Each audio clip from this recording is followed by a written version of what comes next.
Yes, good evening to all of you friends. We'll start the class at 9 p.m. Few more seconds to go.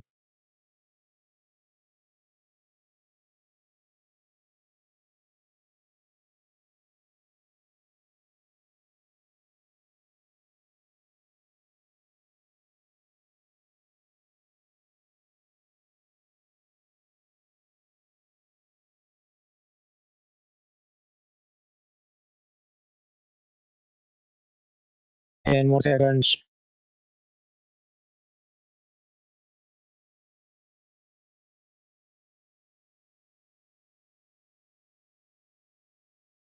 Alright friends, so now it is 9 p.m. We'll start this class. My first question is, can you see me? Can you hear me? देख सकते हैं, सुन सकते हैं. Two first में vote करें.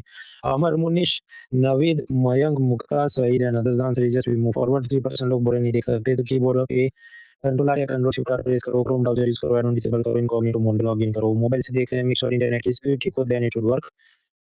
Class में जो भी डाउट है नोट पेन से लिख दो. क्लास खत्म होने के बाद गूगल फॉर्म से पूछ लीजिए. लिंक चैट बॉक्स के अंदर फर्स्ट लिंक है, फिर बुधवार को उसके जवाब में अपलोड करता हूँ. हम लोगों ने पहला pillar money banking finance insurance खत्म कर दिया. अभी हम लोग pillar 2 budget taxation public finance में है. तो उसका पहला हैंडआउट उसमें बजट का इंट्रोडक्शन, डायरेक्ट टैक्सेस में corporation tax, capital gains tax, वो सब कल रात तक निपटाया था. तो छोटी चीजें बाकी हैं. एक तो इनकम टैक्स समझना है, टीडीएस समझना है. उसके बाद इनडायरेक्ट टैक्स, जीएसटी हम पढ़ेंगे वगैरह वगैरह. तो now the main topic is income tax. देखिए इनकम टैक्स के अंदर देयर आर टू रिजीम्स. मतलब दो तरीके से आप इनकम टैक्स कैलकुलेट करके भर सकते हैं. एक है न्यू टैक्स रिजीम यानी एनटीआर, दूसरी है ओल्ड टैक्स रिजीम यानी ओटीआर. सबसे पहले ओटीआर समझते हैं ये क्या है. ओटीआर में ऐसा है कि मान लीजिए आप 7.5 लाख रुपए कमाते हैं, तो ये है आपकी ग्रॉस इनकम. अब उसमें से, और आप एक सैलरीड एम्प्लॉई हैं, आप कहीं नौकरी करते हैं, उधर से आपको ये सैलरी पूरे साल की आ रही है. तो सरकार कहेगी तुम मौज करो. पहले तो सीधा इसमें से 50,000 माइनस कर दो, उस पर कोई इनकम टैक्स नहीं. तो उसे हम कहेंगे स्टैंडर्ड डिडक्शन.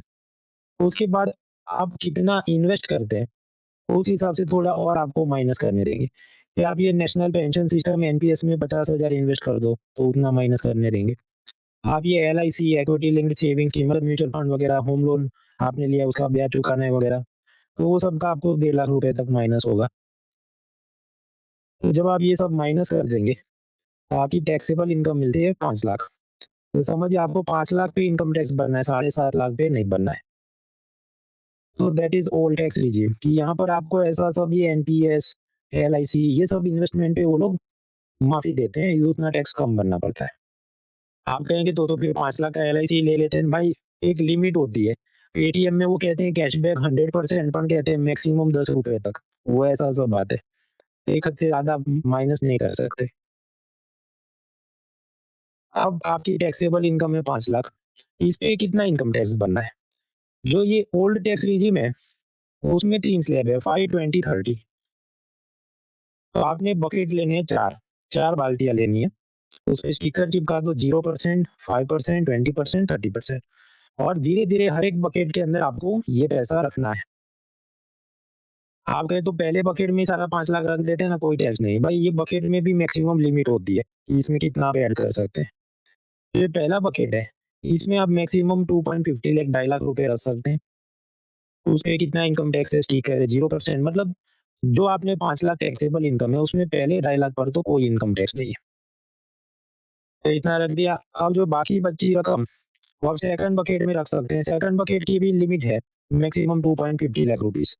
तो समझो आप 2.5 लाख एक बार रुपया से लेके 5 लाख तक की जो रकम है, मतलब मैक्सिमम 2.50 लाख रुपीज एक्स्ट्रा वाले, वो आप सेकंड बकेट में रखेंगे, जिसपे 5% इनकम टैक्स लगेगा.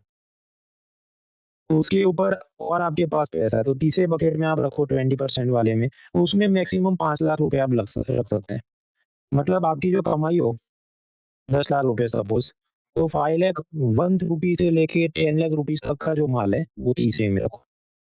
चौथा बकेट 30% वाला ऐसा है कि बाकी जितना आपके पास करोड़ों रुपए हैं, तो लास्ट में जितने रुपए बचे हैं, सारे लाखों करोड़ों रुपए आपने लास्ट बकेट में रखने हैं.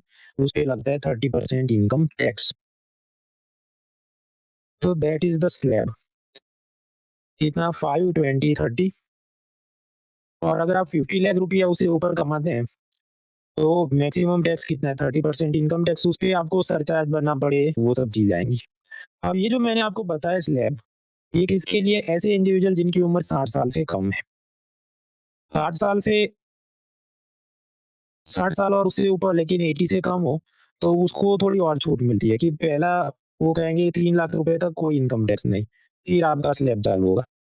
फिर कोई वेरी सीनियर सिटीज़न हो, 80 या उससे ऊपर की उम्र वाले, तो उनका कहा जाएगा कि देखो 5 लाख रुपए तक आपको कोई इनकम टैक्स नहीं, उसके बाद 20 और 30% लगेंगे। ये सारे स्लैब अभी याद नहीं रखने, पुरानी चीज़ हो गई। हमें याद इतना रखना है कि भाई ओल्ड टैक्स रेजिम में जो सीनियर सिटीज़न होते हैं उनके स्लैब थोड़े अलग होते हैं।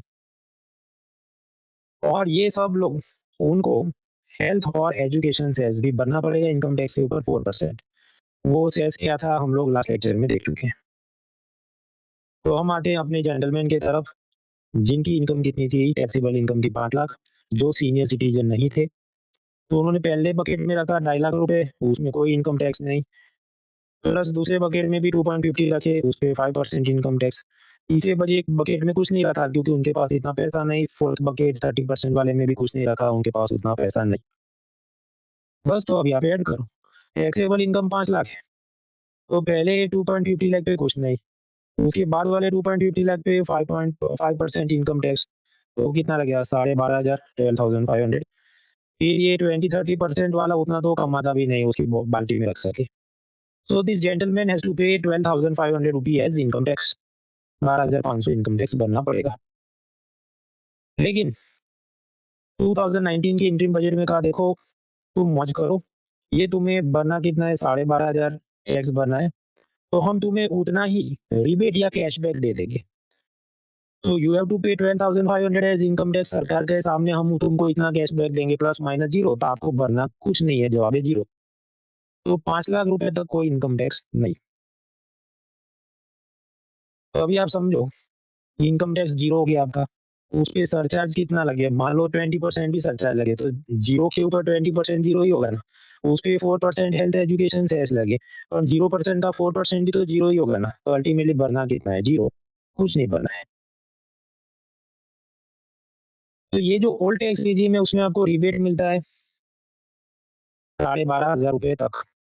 मतलब आप समझो, अगर आपकी टैक्सेबल इनकम 5 लाख रुपए तक है, तो जिसका 5 लाख है उसको भरना इनकम टैक्स 12,500। सरकार सामने उतना ही रिबेट दे देती है प्लस माइनस, तो जवाब आ जाता है zero. This gentleman has to pay no income tax. लेकिन समझो ये बात है अप टू वाली, मतलब पेटीएम का कैशबैक जैसा है, आपने जितना बाई किया उससे ज्यादा वो आपको नहीं देगा। मान लो कोई ऐसा जेंटलमैन है कि जो 10,000 उसको इनकम टैक्स भरना है, इनकम टैक्स ही हैज टू पे 10,000, तो सरकार उसको रिबेट कितना देगी? Up to 10,000।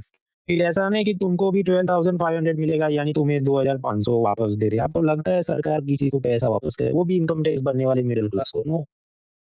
तो ये अप टू चीज है। एंड लास्टली, मुकेश अंबानी को कोई टैक्स रिबेट नहीं मिलेगा क्योंकि उसकी टैक्सेबल इनकम 5 लाख से ज्यादा है। तो ऐसे ये सिस्टम है, 5 लाख तक है उनको मौज कराती। ये सब आपके हैंड आउट में भी दिया है, तो बहुत लोड नहीं लेना है। खैर, इसमें से हमने सबक क्या लिया? दिमाग में नहीं उतरे चिंता नहीं करनी। यूपीएससी आपको कोई प्रीलिम्स या मेंस में ऐसा नहीं पूछने वाली कि तुम कैलकुलेट करके दिखाओ कैसे इनकम टैक्स गिना जाता है, और आपको थोड़ा बहुत पता होना चाहिए। ईओ के ओल्ड टैक्स रिजीम में ऐसा रिबेट मिलता है, इसलिए छोटे करदाता है, लोअर मिडिल क्लास वाले लोग हैं, उनको सब माफ है। सीनियर सिटीजन, उनके स्लैब्स अलग होते हैं, लेकिन उसमें रतन टाटा या कोई अमीर आदमी है तो फिर उसको तो टैक्स भरना पड़ेगा, क्योंकि ये जो रिबेट है वो सब 5 लाख रुपए तक होते हैं। ऐसी बेसिक आइडिया अपने को होनी चाहिए, बहुत ज्यादा इसमें दिमाग नहीं उतरे तो चिंता नहीं करनी।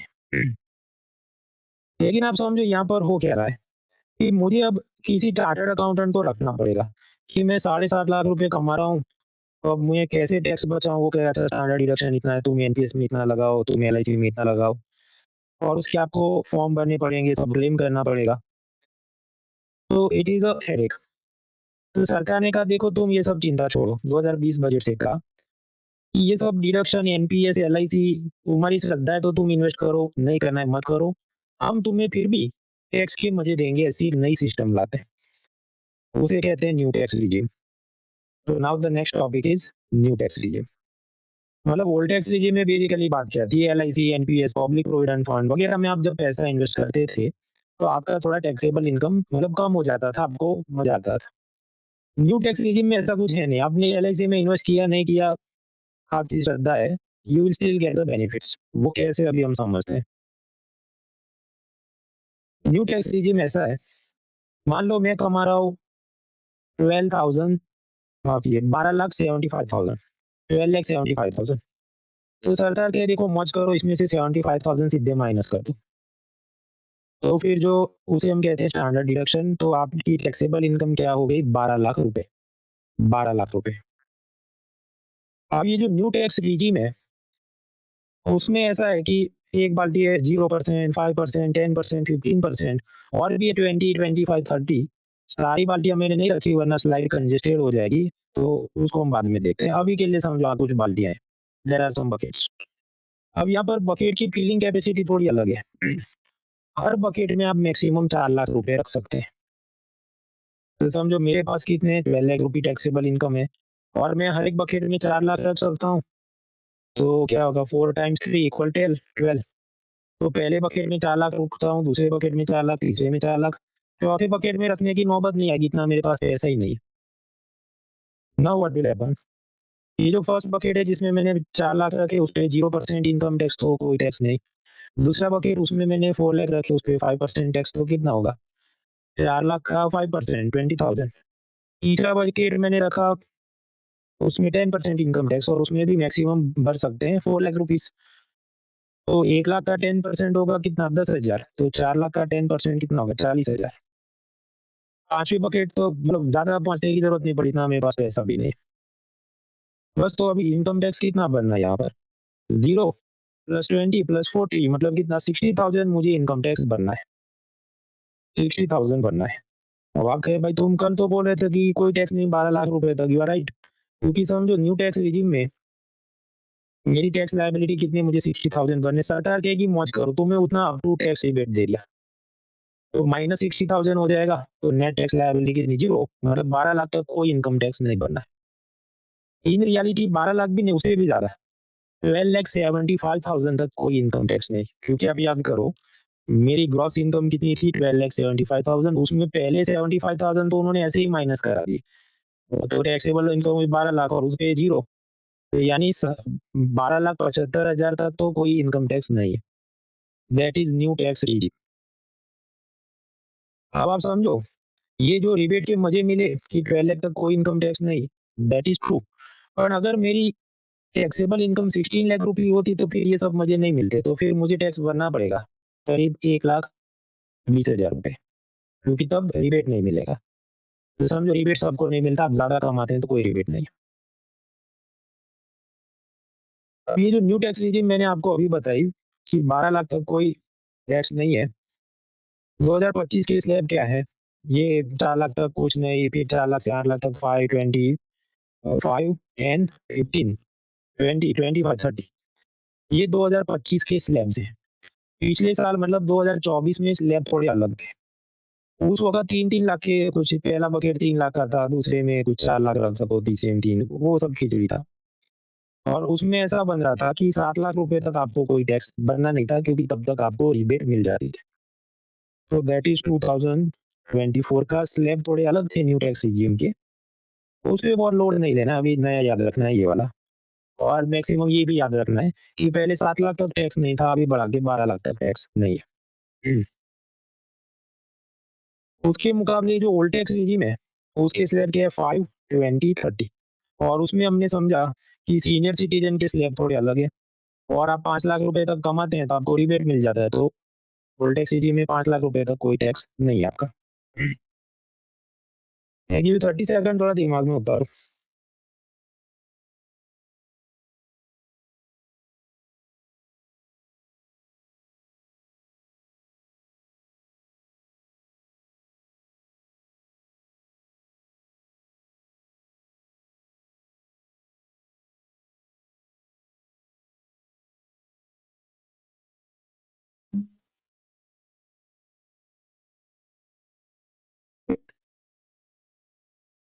हम्म, तो मुझे 12 लाख रुपीस पर कितना टैक्स भरना था? 60,000 पर गवर्नमेंट ने रिबेट दे दिया, तो मुझे तो कुछ टैक्स नहीं भरना। यानी कि मेरा 60,000 का फायदा हो गया। तो इसका मतलब गवर्नमेंट का 60,000 का लॉस हो गया ना, क्योंकि उनको वो टैक्स मिला नहीं। तो मिरर है ना, ये तो आईना है। एक तरफ मुझे फायदा हो रहा है तो सरकार को नुकसान हो रहा है। इस नुकसान को आप क्या करेंगे? ये जो 60,000 गवर्नमेंट को नहीं मिले या चले गए, that is called tax expenditure या रेवेन्यू फॉरगॉन और ही टैक्स राजस्व। हालांकि इतना तो अभी हिंदी याद नहीं रखना है, क्योंकि मेंस में ये लिखने का कोई सेंस, ऐसा प्रश्न आते नहीं थियरी के। तो टैक्स एक्सपेंडिचर या रेवेन्यू फॉरगॉन क्या है कि गवर्नमेंट अलग-अलग टाइम पे आपको ये इनकम टैक्स के, जीएसटी के कोई स्लैब्स चेंज कर दे, परसेंटेज चेंज कर दे, कुछ रिबेट दे दे। तो सरकार को जितना नुकसान हो जाता है, काल्पनिक नुकसान, हाइपोथेटिकल लॉस या notional loss, that is called tax expenditure या रेवेन्यू फॉरगॉन। आप कहे तो गवर्नमेंट अपना नुकसान क्यों कर रही है? ताकि इकोनॉमी और ग्रो कर सके। समझो मेरे पास 60,000 बच गए अब, तो हो सकता है उसे मैं नया आईफ़ोन खरीदूँ। और आईफ़ोन आप जानते हैं आजकल भारत के अंदर उसका मैन्युफैक्चरिंग हो रहा है, तो एक प्रकार से इकोनॉमी को मदद मिल रही है, ऐसा गवर्नमेंट सोचे। देखिए, ज़्यादा अगर टैक्स लगाए जाएँ, इनकम टैक्स, जीएसटी कुछ भी, तो जनता सोचे अब नया फ़ोन नहीं लेना है, नया कंप्यूटर नहीं लेना है, तो then it is not helpful. क्योंकि फिर जो इकोनॉमी के अंदर आउटपुट होता है, मतलब प्रोडक्शन होता है, वो रुक जाएगा, कम हो जाएगा, क्योंकि पुराना स्टॉक कोई खरीद नहीं रहा है, तो नया मोबाइल, नया लैपटॉप, पीसी कौन मैन्युफैक्चर करेगा? यानी कि जो टैक्स बढ़ाया जाता है, तो इकोनॉमिक आउटपुट या जीडीपी कम हो जाता है। तो इनका क्या इनवर्स रिलेशन है? क्या हम कहें tax multiplier is negative multiplier, कि इसको 2 गुना बढ़ाओगे, तो ये ऐसा है कि 2 गुना अपना जीडीपी को खराब कर देगा। इस कारण से अलग-अलग टाइम पे गवर्नमेंट टैक्स को थोड़ा कम करने की कोशिश करती है। दूसरा एक है लाफेयर कर्व, वो हम लोग सेक पिलर 2 भी मतलब ब्लैक मनी में समझेंगे। वो ऐसी बात है कि मान लो गवर्नमेंट 20%, 30%, आप कहे 50% टैक्स ले ले, 80% टैक्स लेना, ताकि गरीबों का बहुत कल्याण हो सके। तो फिर समझो कोई रुकेगा ही नहीं भारत में, सब लोग चले जाएँगे दुबई या लंदन, जहाँ पर टैक्स कम लगता हो। तो एक हद से ज़्यादा अगर गवर्नमेंट टैक्स कलेक्शन बढ़ाती है, तो गवर्नमेंट का टैक्स कलेक्ट एक हद से ज़्यादा अगर गवर्नमेंट टैक्स की परसेंटेज बढ़ाएगी 20%, 30%, 100%, तो फिर गवर्नमेंट को टैक्स की इनकम कम होगी, क्योंकि लोग टैक्स चोरी करेंगे, देश छोड़ के चले जाएँगे वगैरह। इसको अभी हम लोग नहीं जा रहे हैं, पिलर 2 बी में हम देखेंगे। अभी मैंने इसलिए बताया ताकि आप विजुअलाइज़ कर सकें, हाँ भाई सरकार क्यों ऐसा 12 लाख तक कोई टैक्स नहीं है, ऐसा सब क्यों करती है। आप याद करो ये जो ओल्ड टैक्स रेजिम था ओटीआर 5, 20, 30 स्लैब, उसमें ऐसा है कि उसमें भी जो भी 7 साढ़े 7 लाख रुपए तक तो टैक्स नहीं है, अगर आप एनपीएस, एलआईसी वगैरह में इन्वेस्ट करो। लेकिन वो खराब क्यों है? ये एनपीएस या एलआईसी की आप लॉन्ग टर्म कोई इंश्योरेंस पॉलिसी ले लो। एलआईसी मतलब एलआईसी कंपल्सरी नहीं, आप एचडीएफसी इंश्योरेंस, रिलायंस इंश्योरेंस कहीं से भी ले सको। ये तो विजुअलाइज़ करने के लिए मैं एलआईसी लिखता हूँ। और ये सब ऐसा होगा समझो 20 साल तक पैसा लॉक करा देगा। तो आप टैक्स बचाने के चक्कर में आपने पैसा लॉक करा दिया 20 ईयर्स के लिए। तो तुरंत आप शॉपिंग नहीं कर रहे हैं, तो तुरंत इकोनॉमी को कोई फ़ायदा सीधा दिख नहीं रहा है। और सामने इनकम टैक्स ऑफिसर का वर्कलोड भी बढ़ जाएगा ये सब मॉनिटर करने में, किसने कौन-सा फॉर्म सबमिट किया, सही है कि नहीं। तो दीज़ आर चैलेंजेस।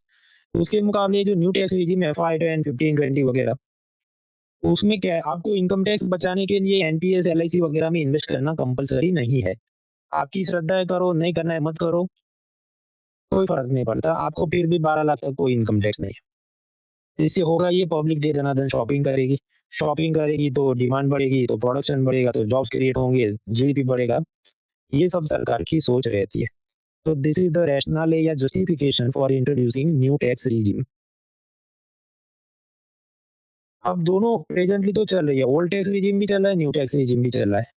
तो आपको कौन-सा लागू होगा? मान लीजिए कोई सैलरीड एम्प्लॉयी है, मतलब उसको सैलरी मिलता है इन्फोसिस, विप्रो, टीसीएस कहीं काम करता है। तो उसको हर साल ऑप्शन रहता है कि ओटीआर में रहना है, एनटीआर में रहना है, वो उस हिसाब से फॉर्म भरता रहे। हालाँकि उसमें भी लोग कहते हैं नहीं आप ज़बरदस्ती वो एनटीआर में करवाते हैं वरना नोटिस भेजते हैं वगैरह। We will not go into all the practical problems. मान लीजिए कोई बिज़नेसमैन या फ्रीलांसर है,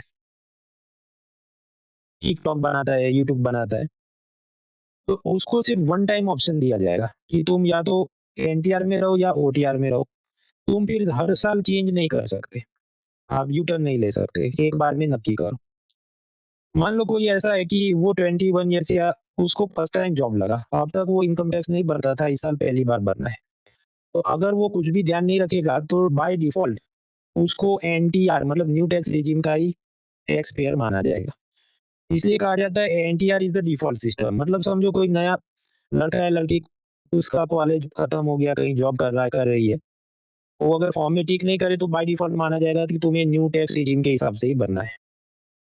गवर्नमेंट धीरे-धीरे ओल्ड टैक्स रेजिम को फेज़ आउट या वाइप आउट करना चाहती है, तो इसकी बहुत बात भी वो आजकल नहीं करते। एफवाई 26 फाइनेंशियल ईयर 26 मतलब क्या 2025-26, तो उसमें मैंने न्यू टैक्स रेजिम वाले तो आपको बताया, ये 5, 10, 15, 20, 25 वाले 12 लाख तक टैक्स नहीं। ओल्ड टैक्स रेजिम में उसकी स्लैब में कोई चेंज नहीं किया, 5, 20, 30 वाला उसमें 5 लाख रुपए तक में कोई टैक्स नहीं।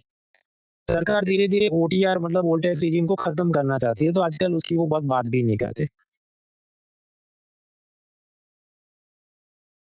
आप जो इनकम टैक्स भरते हैं, उसके ऊपर जो रिच पर्सन है उसको सरचार्ज भी भरना पड़ता है।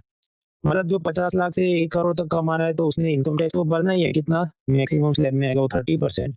उसके ऊपर 10% सरचार्ज और भरना पड़ेगा।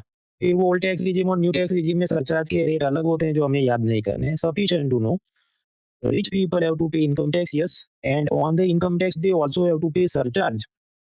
वो ओल्ड टैक्स रिजिम में भी भरना पड़ता है, न्यू टैक्स रिजिम में भी भरना पड़ता है। कितना वो सब रेट हम याद नहीं रखेंगे।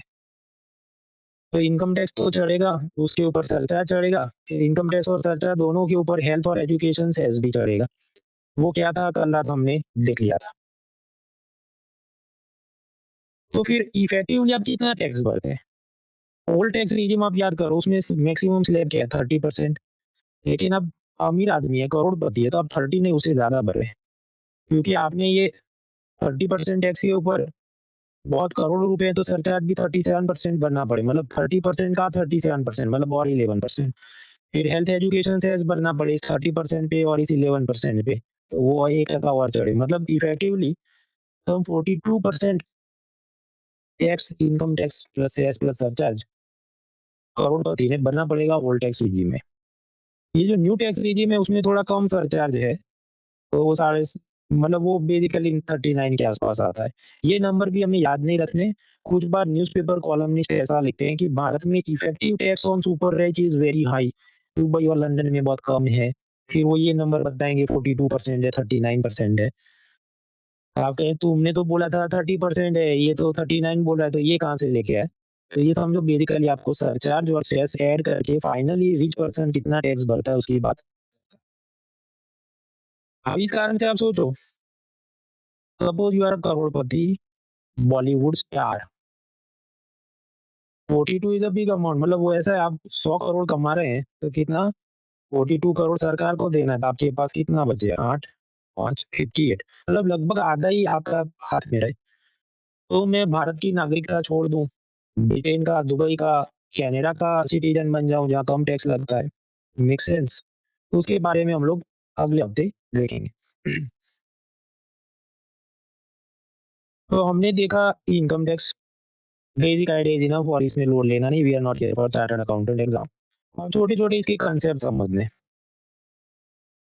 इंडिविजुअल इनकम टैक्स पेयर, मैं और आप, तो ये अलग-अलग एनटीआर, ओटीआर स्लैब हमने समझे। उसके अलावा आपको टैक्स जो भरना है तो आप फैमिली के यूनिट के रूप में भर सकें, उसे कहते हैं हिंदू अनडिवाइडेड फैमिली, एचयूएफ। ये समझो ये हमारा पूरा परिवार है, हम थोड़ा खेती-बाड़ी से, थोड़ा हमारा कुछ ये किराने की परचूरन की शॉप है उसमें से कमाते हैं, कुछ हमारा होटल है, कलेक्टिवली जॉइंट फैमिली में हम रहते हैं, ऐसा कुछ आपका खेल है। तो फिर आप हिंदू अनडिवाइडेड फैमिली के रूप में टैक्स आपका गिना जा सकता है। उसमें कुछ फ़ायदे मिलते हैं, वो क्या फ़ायदे मिलते हैं वो हम समझने नहीं बैठेंगे क्योंकि we are not here for chartered accountant exam. इस कारण से आप जानते हो क्या चल रहा है, यूसीसी यूनिफ़ॉर्म सिविल कोड, शादी, तलाक, बच्चा गोद में लिया, उसको विरासत में पैसा मिला, तो ये सब चीज़ में हिंदू मुस्लिम सबका एक कानून होना चाहिए। फिर कुछ लोग उसके अगेंस्ट में आर्गुमेंट करते हैं, तो फिर इनकम टैक्स में भी ऐसा होना चाहिए कि ये हिंदू अनडिवाइडेड फैमिली जात की कोई चीज़ नहीं होनी चाहिए, सबको इंडिविजुअली टैक्स करना चाहिए। खैर वो सब मीन्स की बात है, हम वापस आते हैं। इनकम टैक्स भरना है। अगर आप एक सैलरीड एम्प्लॉई हैं, सैलरी आपको आती है तो बहुत आसान है कि भाई न्यू टैक्स रेजिम में तो 12 लाख तक कुछ नहीं भरना है। गिन लिया हमने, अभी 5 मिनट का काम था। तो इसके लिए तो मतलब मुझे ही doesn't have to apply lot of brain actually. Form में 3-4 जगह वो डेटा एंट्री करेगा, भर दिया इनकम टैक्स। मतलब ज़ीरो हो गया, कुछ बनना तो है नहीं। मुकेश अंबानी को इनकम टैक्स भरना पड़ेगा, हाँ। देखो उसकी कंपनी है, उसमें कॉर्पोरेशन टैक्स भरना पड़ेगा और उस कंपनी में से मुकेश अंबानी अगर सैलरी ले चेयरमैन या सीईओ के रूप में, तो उस सैलरी पे मुकेश अंबानी को इनकम टैक्स भरना पड़ेगा। और उसको भरना पड़ेगा क्योंकि वो तो रिबेट मिलेगा नहीं, तो ही विल हैव टू पे सम इनकम टैक्स। तो क्या उसको टेंशन है? जवाब है नहीं। क्योंकि फुल टाइम अकाउंटेंट्स ये रखे होंगे ना, वो गिन लेंगे, इसको सिर्फ साइन करना होता है। तो इस तरफ भी और उस तरफ भी दोनों लोगों को मजा है। They don't have to worry too much about it कि कैलकुलेट कैसे करे, ये रसीद रखनी है, वो करना है। They don't worry about it. और जो बीच में होते हैं, मान लीजिए कोई लॉयर है, कोई फैशन डिजाइनर है, कोई डॉक्टर है, जो समझो कि कमा रहा है 20 लाख 30 लाख रुपए। अब ये इनको सैलरी नहीं, ये फ्रीलांस कर रहे हैं। जब आप फ्रीलांस करते हैं तो फिर मान लो आप वकील हैं, कोई गरीब आया, उसका एफिडेविट करने का अपने सस्ते में कर दिया, कोई अमीर आया ज्यादा पैसा ले लिया, सबका क्या बिल बनाया था कि नहीं, हिसाब रखा था कि नहीं। सेम फॉर द डॉक्टर, कोई गरीब आया फ्री में कर दिया, अमीर आया या लंबा ट्रीटमेंट चला ज्यादा पैसे लिए, तो हिसाब किताब रखना मुश्किल होता है। तो फिर ये लोग इनकम टैक्स कैसे कैलकुलेट करें? तो गवर्नमेंट ने इनको एक मैकेनिज्म दी, उसे कहते हैं प्रिजम्पटिव टैक्सेशन। प्रिजम्पटिव टैक्सेशन ऐसा है कि आपको पूछा जाए कि तुम्हारी ग्रॉस इनकम क्या है।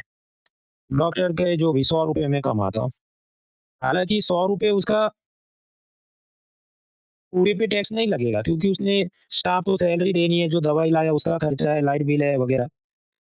तो उसको कहा जाएगा देखो ये जो तुम्हारा 100 रुपी ग्रॉस इनकम है, उसका एक्स परसेंटेज निकालो, मान लो 50%, मतलब 50 रुपए। तो ये 50 रुपए तुम्हारी टैक्सेबल इनकम है और उसके ऊपर आप ये 5, 20, 30 या न्यू टैक्स रेजिम वाले स्लैब से भर देना।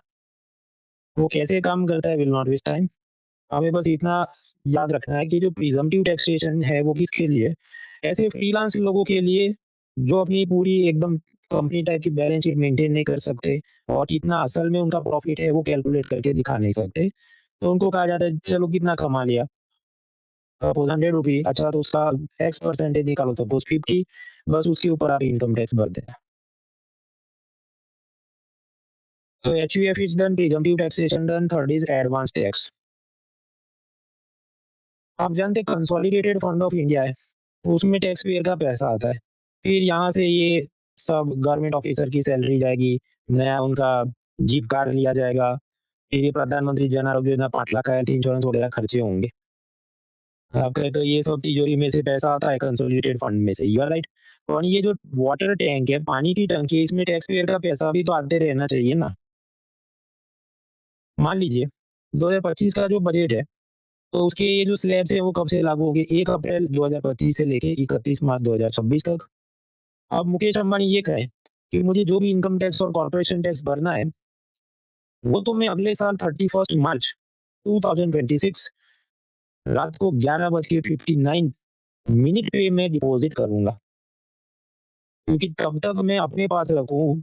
उनको तो करोड़ों रुपए इनकम टैक्स और सब भरना है, तो पूरा साल नहीं भरे, लास्ट मिनट पे भरे तो इतना पैसा उनके पास लिक्विड रहेगा। उसे वो नए नए काम कर सकते हैं ना, कुछ शेयर बाजार में इन्वेस्ट करे, कुछ एक्स वाई जेड काम करते रहे। लेकिन अगर हर एक आदमी ऐसा करेगा कि मैं तो 31 मार्च की ये 12 बज के में 1 मिनट बाकी हो तब भरूंगा, तो फिर गवर्नमेंट का सैड इमोजी हो जाएगा कि भाई पूरा साल हम लोग आपको सैलरी कैसे देंगे। एक पीएम किसान स्कीम है, प्रधानमंत्री किसान सम्मान निधि, उसमें किसानों को साल में 3 बार 2-2 हजार रुपए देने, मतलब टोटल 6,000 देने, तो वो कहाँ से देंगे अगर आप पीछे अगले साल दोगे पैसा? तो गवर्नमेंट वांट्स कि ये जो अमीर लोग हैं, उन्होंने थोड़ा टैक्स एडवांस में भर देना चाहिए। मतलब भरना तो इनकम टैक्स ही है, पर ऐसा नहीं 31 मार्च को तुम एडवांस में थोड़ा भर दो अभी से। तो मान लो पूरे साल के लिए मुकेश अंबानी ने 10 करोड़ इनकम टैक्स भरना था, तो सरकार कहेगी देखो साल के अंदर हम 4 क्वार्टर करें, पहला क्वार्टर अप्रैल टू जून, उसमें तुम 2.5 करोड़ एडवांस टैक्स भर दो, दूसरे क्वार्टर में और 2.5 भरो, तीसरे में और 2.5 भरो, चौथे में और, तो टोटल आपने 10 करोड़ भरे। पर ऐसा नहीं कि 31 मार्च की रात को भरा, पूरे साल थोड़ा थोड़ा एडवांस में भरना पड़ेगा। तो समझो वो जो भर रहे हैं वो इनकम टैक्स ही है, लेकिन इसको हमने क्या कहा, advance tax. So advance tax is not a separate tax, it is an administrative mechanism to collect the tax in advance. तो ऐसा आपको एडवांस टैक्स इनकम टैक्स का भरना पड़े, यस कंपनी है तो उसने कॉर्पोरेशन टैक्स भरना पड़े। अब कुछ लोग कहें पर हम एडवांस में कैसे प्रिडिक्ट कर सकते हैं? मान लो पिछले साल मुकेश अंबानी ने 10 करोड़ भरा था, तो उस हिसाब से इस साल उन्होंने 10 करोड़ तो भरना पड़ेगा। फिर पता चले भाई मुझे तो 9 करोड़ ही भरना था, इस बार मेरा इनकम कम आया था, तो गवर्नमेंट क्या करेगी, उनको रिफंड में पैसा दे देगी बाद में, लेकिन पहले तो वो लेके रहेंगे। तो how it works in real life not important. तो इनकम टैक्स इज डन और उसके एसोसिएटेड कंसेप्ट्स आर डन। इसके बाद सिक्योरिटी ट्रांजैक्शन टैक्स, टीडीएस वगैरह आएगा, वो फ्रेश माइंड से पढ़ते हैं। तब तक आप एक क्वेश्चन ट्राई करो कि इनमें से कौन सी चीज पे कैपिटल गेन्स टैक्स लगेगा। Break for 5 minutes.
Three more minutes.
30 more seconds.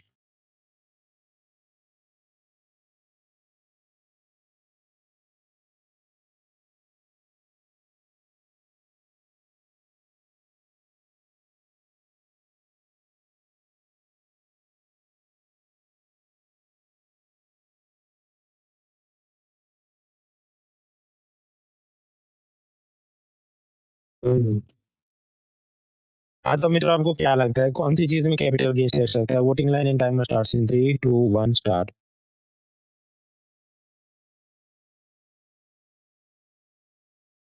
Sushant, Sahil, Priya, Arun, Gomti, Hardeep Singh, Shivani, Ankur, Preeti, Anu, Jyoti, aspirant, Gaurav, Aniket, Zahida, Sachin, Shaurif, Mamta, Neha, Rupinder, Anil, Shailvi, Prabhat, Kaira, Mukta, Aaradhya, Dheeraj, Sonal, Praful, Preeti, Garima, Amar, Madhukar, Harsh, Saheli, Isha, Shashank, Avisha, Gopal, आस्था, दारवी, ये सब लोग। फिर अभिषेक, सरस्वती, धनराज, शुभम, जया, अविनेश, रफी, अर्जुन, आशीष, शर्मी ने अदर्स करेक्ट आंसर्स। देखिए, कैपिटल गेन्स टैक्स किस पे लगता है? कैपिटल एसेट्स पे। खेती बाड़ी के अलावा वाली जमीन, property, jewellery, painting, vehicle, machine, patent, trademark, shares, bond वगैरह। पर्सनल आर्टिकल मतलब मेरा बेल्ट, शूज वगैरह पे नहीं लगेगा। कंज्यूमर गुड्स जैसे बिस्किट, मोबाइल वगैरह पे नहीं लगेगा। उस पे क्या लगता है? उस पे जीएसटी लगता है। तो पहला क्या बोला है कि जब कोई चीज की सेल बढ़ जाए, मान लो बिस्किट, मोबाइल की, तो उसपे तो जीएसटी वगैरह लगेगा ना, उसमें कैपिटल गेन्स तो थोड़ी लगता है। तो वन इज रॉन्ग। तो ये चला गया और डी चला गया। तो ना 50-50 बी हो सकता है, नहीं तो सी हो सकता है। अब ये जो थर्ड स्टेटमेंट क्या बोलता है? When you purchase a painting, suppose Mona Lisa painting, और फिर उसकी वैल्यू बढ़ जाए क्योंकि उसकी पॉपुलैरिटी बढ़े, तो अगर आप उसे बेचोगे, व्हेन यू सेल इट, तो वो आपकी एसेट थी वो पेंटिंग, तो फिर कैपिटल गेन्स टैक्स आपको भरना पड़ सकता है। तो तीसरा एक तो एलिमिनेशन मेथड से बचता है क्या? जवाब बी, मतलब 2 एंड 3 ओनली। अब यहाँ पर 2012 में जब पूछा तो काफी ऑनलाइन फॉर्मों में हंगामा हुआ था। कुछ लोगों का क्या कहना था कि तुम सेकंड स्टेटमेंट देखो, even there is a natural increase in the value of the property owned. लेकिन समझो आपने बंगला खरीदा 2 करोड़ का, कुछ साल बाद उसका वैल्यू हो गया 5 करोड़। तो कैपिटल गेन्स टैक्स कब लगता है? If you sell. आप बेचोगे नहीं तो ऐसे ही पड़ा है तो थोड़ी टैक्स लगता है। ये टैक्स ऐसा है जब आप बेचोगे और प्रॉफिट होता है तब लगता है। ये लोगों का झगड़ा ये था कि अगर वो बेचेंगे नहीं तो कैपिटल गेन्स टैक्स लगेगा नहीं। लेकिन उस हिसाब से तो थर्ड स्टेटमेंट में भी कहाँ लिखा है कि when you purchase and when you sell. बेचना ये शब्द तो तीसरे में भी नहीं लिखा है। तो फिर तो इसका कोई जवाब हो ही नहीं सकता। तो you have to pick the less bad answer. कम खराब पकड़ना पड़ता है। कम खराब क्या है? B, 2 and 3 only. मतलब वही है भाई, आप एलिमिनेशन मेथड लगाइए और उसके बाद जो बचता है, आप जो कम खराब लगे, लेस बैड ऑप्शन, उसको टिक करना है। वकील की तरह उसको इंटरप्रेट आप करेंगे। अच्छा खरीदा अपन बेचेगा नहीं तो फिर तो सीजीटी नहीं लग, कैपिटल गेन्स टैक्स। आप ही अकेले आप ही जवाब टिक नहीं कर पाएंगे, बाकी लोग जनरल बेसिक अपना ज्ञान लगा के वो टिक कर देते। इस कारण से जो पेपर्स और पीवाईक्यू है देखने चाहिए, बार बार देखने चाहिए, तब आपको पता चले जो एग्जामिनर है उसके पूछने का फिलोसॉफी क्या रहती है। नाउ हमने देख लिया income tax, Hindu, undivided family, advance tax, presumptive taxation. आप छोटे मोटे टैक्स समझने हैं। मान लीजिए मैंने कोई शेयर या बॉन्ड खरीदा 80 रुपी में, और फिर मुझे प्रॉफिट हुआ, मैं उसे 20 रुपए के प्रॉफिट पे यानी 100 रुपी पे सेल कर रहा हूँ। तो ये जो मुझे प्रॉफिट हुआ 20, इस पे इनकम टैक्स डिपार्टमेंट क्या मांगता है? Capital gains tax. तो रिमेंबर, शेयर्स बॉन्ड आपने खरीदा, अगर आप उसे प्रॉफिट पे बेचते हैं, मतलब सेकेंडरी मार्केट में सेल होगा, तो उस पे कैपिटल गेन्स टैक्स लगेगा। पूरी रकम पे नहीं, सिर्फ प्रॉफिट पे।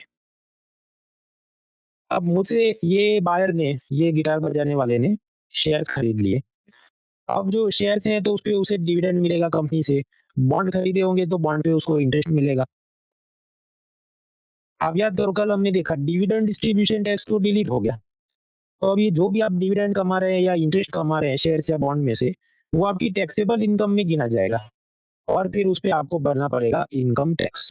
इनकम टैक्स तो व्हाटएवर डिविडेंड एंड इंटरेस्ट आप कमाते हैं वो सब आपकी टैक्सेबल इनकम में आएगा, टैक्स भरो। तो ये हम पढ़ चुके हैं।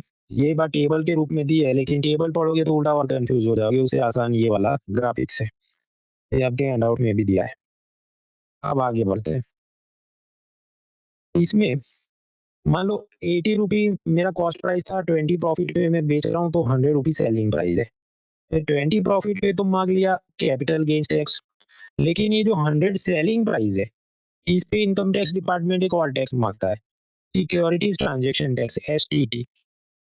मतलब समझो आप शेयर मार्केट, बॉन्ड मार्केट में जो भी बाइंग सेलिंग करते हैं, तो वो चीज के सेलिंग प्राइस पे एक और टैक्स चलता है, that is securities transaction tax. हालांकि ये बहुत छोटी रकम होती है, मतलब 0.02% ऐसा कुछ। तो वो सब सिक्योरिटीज ट्रांजैक्शन टैक्स होता है, जो भी हमने पिलर 1 सी शेयर मार्केट वाले में समझे थे इंस्ट्रूमेंट, ज्यादातर इंस्ट्रूमेंट पे ये लगता है। इसमें भी गवर्नमेंट क्या चाहती है, अब याद करो। फ्यूचर ऑप्शन मार्केट जो है, जहाँ पर गुब्बारा बहुत बढ़ रहा है, ओवर फाइनेंशियलाइजेशन हो रहा है, तो गवर्नमेंट चाहती है पब्लिक उधर कम खेले। इस वास्ते फ्यूचर ऑप्शन मार्केट के अंदर जो भी इंस्ट्रूमेंट है, उस पर सरकार ने सिक्योरिटीज ट्रांजैक्शन टैक्स थोड़ा बढ़ा दिया है, ताकि आपका प्रॉफिट उस कारण कम हो जाएगा, तो आप रोज रोज वो खेलोगे नहीं। उसके अलावा एक होता है कमोडिटी मार्केट, कि जहाँ पर ये ऑयल बैरल, कोल, स्टील, ये सब बड़े जत्थे में बेचा जाए और ऑनलाइन बेचा जाए उसकी सब रसीद बना के। तो ऐसा जो कमोडिटी मार्केट होता है, उस पे कमोडिटीज ट्रांजैक्शन टैक्स लगता है। तो वो शेयर बाजार जैसा ही है, पर कमोडिटीज में डील करता है, तो उसका भी जो आप ट्रेडिंग करते हैं उस पे कमोडिटी ट्रांजैक्शन टैक्स लगता है। अब प्रश्न, ये सब तुमने बताया, ये डायरेक्ट टैक्स है कि इनडायरेक्ट टैक्स है? मेरे हिसाब से ये डायरेक्ट टैक्स है। इसका कारण कि ये दोनों tax, securities transaction tax and commodity transaction tax, वो इनकम टैक्स एक्ट के तहत लिए जाते हैं। और इनकम टैक्स एक्ट के तहत जो भी लेता है, क्या income tax department, central board of direct taxes, तो वो सब इस तरफ आ गया, तो मैं उसको डायरेक्ट टैक्स गिनता हूँ। अदरवाइज वो डिबेटेबल है, कुछ केस में बायर भरे, सेलर भरे, वो सब प्रैक्टिकल चीजों में हम नहीं जाएंगे। तो फिर से 80 रुपी में शेयर खरीदा था, 20 प्रॉफिट के साथ, 100 रुपए में सेलिंग प्राइस है, तो सेलिंग प्राइस पे सिक्योरिटी ट्रांजैक्शन टैक्स भरा, प्रॉफिट 20 रुपए हुए, उस पे कैपिटल गेन्स टैक्स भरा, ये आदमी को डिविडेंड इंटरेस्ट मिलेगा, उस पे वो इनकम टैक्स भरेगा। ये सब तो यूनियन के टैक्स हुए। स्टेट गवर्नमेंट आके देखो, ये जो सेलिंग प्राइस है 100 रुपए, इस पे एक टैक्स हमको भी लेना है, जिसको वो बोलेंगे स्टैम्प ड्यूटी, स्टैम्प ड्यूटी। पहले तय की 30 सेकंड इतना चार्ट दिमाग में उतारो कि इतने सारे टैक्स लगते हैं एक छोटी सी ट्रांजैक्शन पे।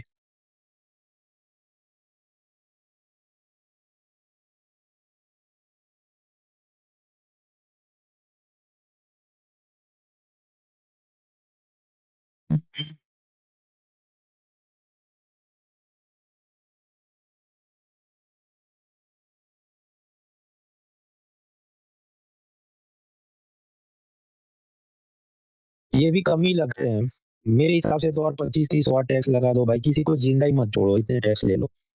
कोई अंत ही नहीं, कोई सेंस बनता है भाई, कितने टैक्स लोगे यार। एनीवेज, सो स्टैम्प ड्यूटी।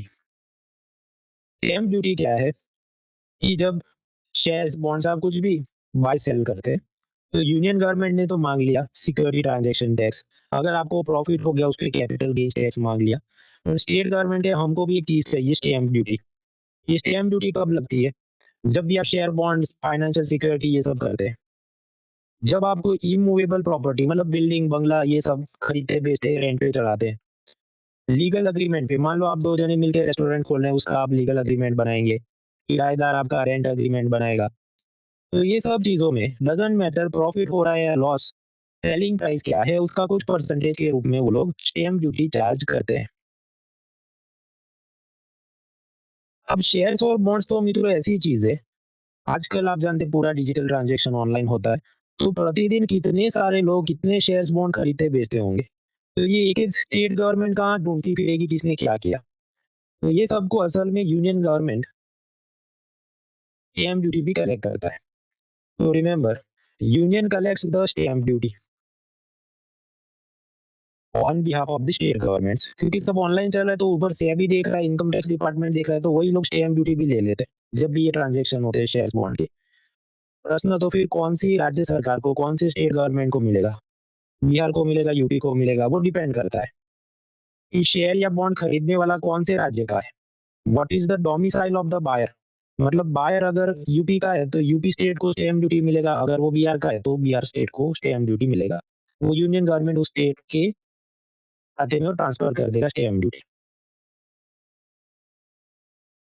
अब कुछ लोग कहेंगे कि तो फिर स्टैम्प ड्यूटी डायरेक्ट टैक्स है या इनडायरेक्ट टैक्स है? वो मैंने आपको कल भी बताया था। जो स्टेट गवर्नमेंट है, उनके टैक्स को ऐसे बाइफरकेट करना मुश्किल है कि कौन-सा डायरेक्ट है, कौन-सा इनडायरेक्ट। क्योंकि कुछ केस में ऐसे ट्रांज़ैक्शन होते हैं कि जहाँ सेलर ने डिपॉज़िट करनी होती है स्टैम्प ड्यूटी, कुछ केस ऐसे होते हैं जहाँ बायर ने डिपॉज़िट करनी होती है स्टैम्प ड्यूटी। तो वो सब में जाने का कोई मतलब नहीं है। ऐसा मेरे इकोनॉमिक्स के प्रोफ़ेसर रोहित शुक्ला साहब ने बताया था, तो मैं उनको मानता हूँ। तो STT and commodity transaction tax done. अभी बढ़ते हैं टोबिन टैक्स क्या है? मान लो कोई पाउंड को येन या युआन करेंसी में कन्वर्ट करे, फिर कल उठ के उसका येन से डॉलर कन्वर्ट करे, फिर तीसरे दिन डॉलर को रूपी में कन्वर्ट करे। अगर रोज़ आप फॉरेन करेंसी खरीदोगे, बेचोगे, तो उसकी सप्लाई डिमांड पे असर होगा और उस हिसाब से चीज़ें अनस्टेबल हो सकती हैं, वोलेटाइल हो सकती है कि $1 कभी 75 का हो जाए, 85 का हो जाए। तो हमें क्या करना चाहिए? हम नहीं चाहते रोज़ लोग करेंसी एक्सचेंज करें, जब उनको काम हो तभी कभी-कभी करना चाहिए। तो हर स्टेज पे आप टैक्स लगा दो, उसे हम कहते हैं टोबिन टैक्स।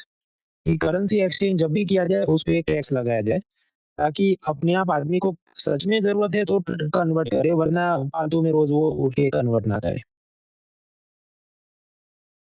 तो अमेरिकन इकोनॉमिस्ट जेम्स टॉबिन, उन्होंने प्रपोज़ किया कि जब भी करेंसी को कन्वर्ट किया जाए, सपोज़ डॉलर से येन में, येन से युआन में, युआन से रूपी में, तो जितनी बार कन्वर्ट किया जाए टैक्स लगाया जाए, टॉबिन टैक्स।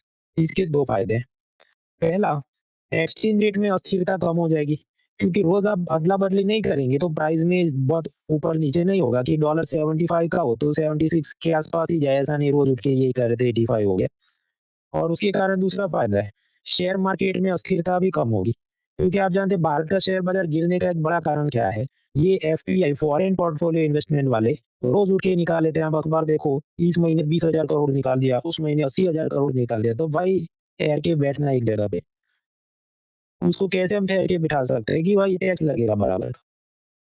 तो देन व्हाट विल हैपन कि वो शेयर बाजार में उथल-पुथल नहीं, वो थोड़ा शांत रहे।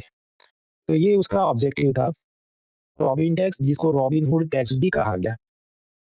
क्या भारत में ऐसा कोई टैक्स लगता है? जवाब है हाँ। जब आप करेंसी को कन्वर्ट करते हैं, रुपये को डॉलर में, डॉलर को रुपये में, तो उस पे लगता है जीएसटी। वो क्या लगता है वो हम आगे देखेंगे, लेकिन उसके रेट बहुत मामूली होते हैं, तो असल में उसे मुझे नहीं लगता कोई इस चीज़ को रोक सकते हैं, क्योंकि अगर रोक सकते हैं तो ये हर महीने 20,000 करोड़, 30,000 करोड़ निकाल नहीं लेते ये लोग। So income tax done, STT, CT, Tobin tax done, now TDS, TCS क्या है? मित्रों, हर साल मुझे दूरदर्शन गुजराती पे बजट चर्चा के लिए वो बुलाते हैं। तो पैनलिस्ट के रूप में गए तो स्वाभाविक है दूरदर्शन मुझे पेमेंट करता है। अब समझो कि मुझे अनअकैडमी से पेमेंट आए, मैं उसका डिक्लेयर करके इनकम टैक्स भर दूँ। लेकिन ये साल में मैं एक बार गया हूँ और वो मुझे ₹1000 दे और मैं डिक्लेयर ना करूँ, तो इनको क्या ही पता चलेगा? मतलब इनकम टैक्स वालों को क्या ही पता चले? मैं नहीं बताऊँगा मैंने ₹1000 कमाए थे। ये तो सरकार का नुकसान है। So what is the solution? Solution को बोलते हैं TDS, tax deducted at source.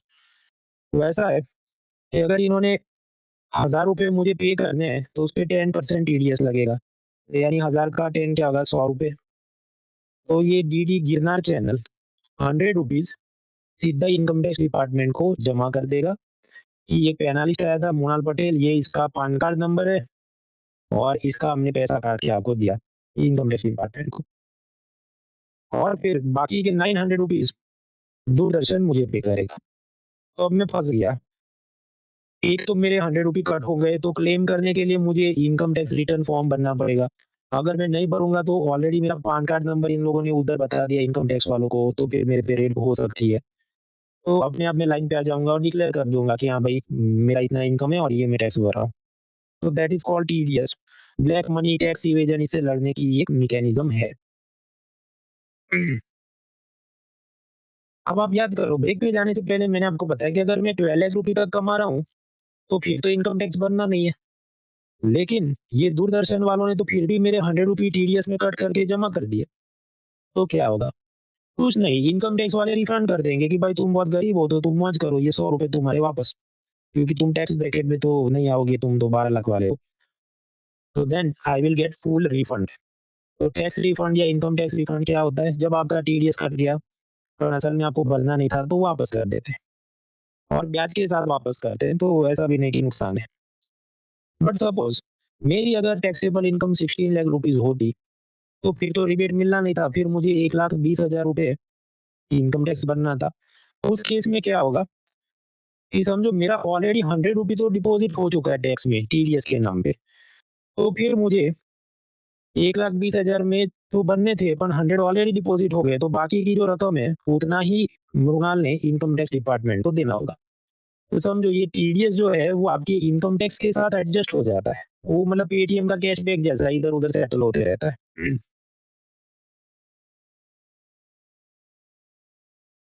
मित्रों आप जानते हैं ये जो सब इन्फ्लुएंसर होते हैं, अब जैसे वन प्लस या एप्पल या सैमसंग का कोई इवेंट होगा, तो वो उसे बुलाएँगे, फ्री में मोबाइल देंगे, फ्री में उसको एरोप्लेन का टिकट और होटल में मौज कराएँगे कि तुम हमारा पॉजिटिव रिव्यू लिख दो। तो ये सब क्या है? ये भी एक प्रकार की इनकम ही हुई ना, क्योंकि आपको कुछ तो आनंद दिया जा रहा है। तो गवर्नमेंट ने कहा इस पे भी टीडीएस कट होना चाहिए। मतलब सपोज़ ये वन प्लस कंपनी ने एक इन्फ्लुएंसर को 30,000 का फ़ोन फ्री में दे दिया। उसको जब भी ये लॉन्च इवेंट था उसमें बुलाया, एरोप्लेन होटल का 30,000 का खर्चा किया। तो टोटल 60,000 रुपए एक प्रकार से पे किए हैं। कैश में पे नहीं किए, काइंड यानी वस्तु के स्वरूप में पे किए। फ़ोन दे दिया, फ्री में सब दे दिया। तो गवर्नमेंट कहेगी देखो ये भी एक प्रकार से तो टैक्सेबल इनकम जैसा इसको हम ट्रीट करेंगे। तो तुम्हें मतलब जो आप इन्फ्लुएंसर है, आपको ये 60,000 की जो भी गिफ्ट्स या फ्री बाय मिली, इस पे आप भरो इनकम टैक्स। अब इधर सेम सिचुएशन होगी कि मृणाल ने दूरदर्शन से पैसा लिया लेकिन सरकार को बताएगा नहीं तो कैसे पकड़ोगे? टीडीएस कट करना पड़े। तो यहाँ पर भी इनकम टैक्स वाले ये वन प्लस कंपनी को टारगेट करेंगे कि तुम जब भी ऐसा कोई इन्फ्लुएंसर को पैसा या गिफ्ट देते हो, उसपे 10% टीडीएस कट करना है। तो ये 60,000 का आपने सब दिया, तो कितना 10% 6,000 रुपए वो जमा करना होगा और उस इन्फ्लुएंसर का पान कार्ड नंबर भी लिख के देना होगा ताकि बाद में इनकम टैक्स वाले उसको रेड कर सके। तो ये तो आप समझो ये तो कुछ नया है नहीं, ये तो इनकम टैक्स है और उसका जो एडमिनिस्ट्रेटिव मैकेनिज्म है वो टीडीएस है। ये तो कोई तीसरा टैक्स तो है नहीं। लेकिन इस टीडीएस को कहा गया influencer tax, influencer tax. But remember it is not a separate tax, it is basically income tax का काटा है वो टीडीएस ही है ये तो। टीडीएस भी अलग कोई टैक्स नहीं है, वो इनकम टैक्स ही है, उसका मैकेनिज्म है।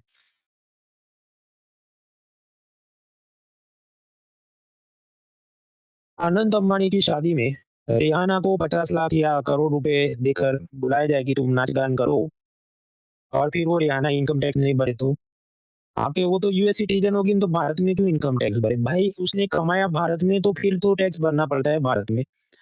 So how do you find it? तो यहाँ पर बायर कौन है? मुकेश अंबानी जो इवेंट मैनेजमेंट, केटरिंग, डीजे बाबू वगैरह के चक्कर में इन सबको पे कर रहे हैं। तो इस केस में मुकेश अंबानी ने टीडीएस कट करना होगा कि ये रिहाना के नाम पे कट किए और फिर रिहाना ने उधर जमा करना होगा। आपने पैसा बैंक में डिपॉजिट किया, तो बैंक आपको ब्याज देता है, लेकिन फिर आपने सरकार को नहीं बताया तो आपने छुपाया, तो मैं अनअकैडमी की सैलरी मैं बताऊँ, लेकिन बैंक से ब्याज मिल रहा है मैं छुपा दूँ, तो फिर कैसे पकड़ा जाए? अगेन टीडीएस कट करवाओ। तो यहाँ पर बैंक ऑफ बड़ौदा वाले या जो भी, वो जब मुझे ब्याज देंगे उसमें कुछ टीडीएस कट करेंगे, बाकी रकम मुझे मुझे मिलेगी। तो then I will be forced कि मुझे सब डिक्लेयर करना पड़ेगा वरना वापस रेड हो जाएगी। तो दैट इज़ आल्सो टीडीएस। एक बार सरकार ऐसा लेके आई कि अगर तुम खुद के खाते में से 1 करोड़ से ज़्यादा कैश में निकालोगे, तो उसपे भी बैंक वाला टीडीएस कट करेगा। उससे 2 फ़ायदे हैं। एक आप इसका क्योंकि आप समझो 1 करोड़ पे 2% कितना होगा? 2 लाख रुपए कट हो जाएँगे और फिर आपको हिसाब-किताब देना होगा इनकम टैक्स विभाग को, तो आप लंबे हो जाओगे। तो आप कैश में विथड्रॉ नहीं करोगे और कैश में विथड्रॉ नहीं किया तो स्वाभाविक है ये जो ब्लैक मनी छुपाना ये सब प्रॉब्लम थोड़ी कम हो जाए। तो अपना खुद का पैसा भी अगर आप 1 करोड़ से ज़्यादा विथड्रॉ करते हैं तो उसपे 2% टीडीएस सरकार माँगती है। आप जानते हैं कुछ यूट्यूब इन्फ्लुएंसर है, हर महीने नई गाड़ी खरीदते हैं और फिर उसका वीडियो डालते हैं। तो फिर सरकार सोच में पड़ जाएगी कि भाई ये इतनी मालदार पार्टी है तो इनकम टैक्स भरती है कि नहीं, हमें चेक करना है। आप कहे टीडीएस काट दो, पर यहाँ पर समझो उसे पेमेंट मिल नहीं रहा है, वो सामने खरीद रहा है। जब आप खरीदते हैं उसकी अलग जात की मैकेनिज्म है, उसको कहते हैं tax collected at source, TCS. TCS for example, suppose आप एक कोई महंगी वाली कोई कार खरीदते हैं, बीएमडब्ल्यू कुछ, जिसका भाव है 1 करोड़ रुपए। इस पे गवर्नमेंट कहेगी 28% जीएसटी भरो, मतलब कितना, 28 lakh. Plus income tax department कहेगा ये है, इस पे और एक्स्ट्रा 1% टीसीएस चढ़ाओ, मतलब 1 करोड़ का 1% कितना हो गया, 1 लाख, तो और चढ़ाओ। तो उसे कहते हैं टैक्स कलेक्टेड एट सोर्स। जो सेलर मतलब कार शोरूम के मालिक ने उस अमीर बायर से, ग्राहक से लेना होगा। तो समझो अब ये जो बायर है उसने कितना भरना पड़ेगा, 1 करोड़ की गाड़ी, 28 लाख जीएसटी और 1 लाख टीसीएस, मतलब 1 लाख 29, नहीं, 1 करोड़ 29 लाख, इतना बायर ने सेलर को पे करना है। फिर क्या होगा, फिर समझो जीएसटी का तो कोई रिफंड नहीं मिलेगा बायर को। आपने गाड़ी खरीदा, बस, तो जीएसटी इनडायरेक्ट टैक्स है वो गया सरकार को। लेकिन ये जो आपने एक्स्ट्रा 1% टीसीएस भरा था बायर ने, वो उस बायर की इनकम टैक्स लायबिलिटी के साथ एडजस्ट हो जाएगा। मतलब मान लो अब ये बायर ये कहे कि नहीं, मैं तो एक किसान हूँ और ये 2-3 करोड़ रुपए मैंने एग्रीकल्चर से कमाए थे, जिस पे यूनियन गवर्नमेंट टैक्स नहीं मांग सकता, सिर्फ स्टेट मांग सकता है। तो फिर इनकम टैक्स डिपार्टमेंट, हाँ भाई हमसे गलती हो गई, ये तुम्हारे 1 लाख हम वापस करते हैं। Then he will get refund. Otherwise, no. Otherwise, it will be adjusted with his income tax liability. So that is TCS. हमें ये सब कुछ याद नहीं रखना, हमें इतना याद रखना है टीडीएस टीसीएस क्यों है, ताकि जो पब्लिक जिनके पास बहुत पैसा है और वो मतलब छुपाते हैं, तो सरकार उसको टाइट करना चाहती है। हैंड आउट में दिए सब ग्राफिक्स आराम से ऑब्जर्व करना। देखिए, जो बायर या पेयर है, जो आपको पेमेंट कर रहा है, वो टीडीएस काट सकता है। और जो सेलर है जिसे आपने महंगी गाड़ी खरीदी, तो वो टीसीएस काटेगा। तो बायर या पेयर है उसके हक में क्या आएगा, टीडीएस। सेलर है वो क्या करेगा, टीसीएस। हालांकि जरूरी नहीं है कि हर एक ट्रांजेक्शन पे टीडीएस या टीसीएस लगे। हम कुछ कॉफी या पेंसिल खरीदने जाएंगे, उस पर टीसीएस नहीं है, उसी तरह कोई छोटा मोटा ट्रांजेक्शन उस पर टीसीएस नहीं लगेगा, टीडीएस नहीं लगेगा। ये कुछ सिलेक्टेड चीजों पे ही लगता है। मित्रों, जब दिन होता है तो रात नहीं होती, या तो दिन है या तो रात है, दो में से एक बात हो सकती है। Both can not happen simultaneously, कि दिन भी है और रात भी है। उसी तरह या तो टीडीएस होता है या टीसीएस होता है। एक ही ट्रांजैक्शन पे ऐसा नहीं कि तुमने गाड़ी खरीदा तो इस पे टीडीएस भी कटेगा, टीसीएस भी कटेगा, दो में से एक चीज कट सकती है। बैंक ने आपको पेमेंट किया है ब्याज का, हाँ तो टीडीएस कटेगा, फिर वही नहीं कि अब टीसीएस भी कटेगा, तो दो में से कोई एक चीज ही होती है, दोनों साथ में नहीं होती। अब कुछ लोग इस पे कि बैंक डिपॉजिट में आपको जो ब्याज मिला, तुमने बोला टीडीएस कटेगा, उसको टीसीएस बोलना चाहिए ना भाई। आप ऐसा सोचो ना, वो पेयर है, जब भी पेमेंट कोई करता है तो वो टीडीएस वाले दायरे में आता है, टीसीएस वाले में नहीं आता। खैर उसमें और दिमाग नहीं खर्च करना है, एक दो लाइन में जो समझ आ गया काफी। We are not here for CA exam, we are here for IAS exam. PYQ देख भी लो, आपके हैंडआउट में दिए हैं।